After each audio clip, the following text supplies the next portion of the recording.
27 жылдан бері қарай Иранмен қатынасымызды жақсартуға жұмыс істеп келе жатырмын. 6 рет сапар шектім Иранға. Барлық жағдайда біз қолдадық Иранды. Кейінгі кезде Америка жағынан да ептеген жылылық бар сияқты. Бәрін сіз білесіз. خیلی خوشحالم که یک بار دیگه این افتخار رو دارم خدمت شما برسم. Мен сіздің құзырыңызға келіп тағы бір кездескенім өте қуаныштымын.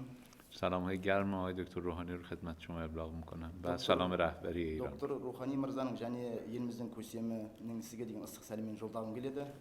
همه مردم و دولت ایران نسبت به شخصیت جناب عالی و نسبت به نقش مثبت جناب عالی هم در روابط دو جانبه هم در صلح امنیت منطقه‌ای و بین المللی نظر بسیار مثبتی داره. Иранның халқы, барлық халқы, жалпы басшылығы сіздің осы аймақтағы қауіпсіздікті, тұрақтылықты сақтауға бағыттаған күш-жігеріңізді жоғары бағалайды және құрметтейді.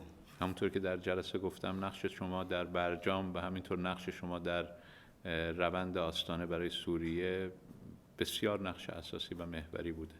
Сіздің Иранның ядролық бағдарламасы келісіміне қол жеткізуде үлкен жетістіктерге ықпал етуіңіз және де Сирия бойынша келіссөздер жүргізуге сіздің бастамашылығыңыз біздің тараптан өте сондай үлкен құрметке ие.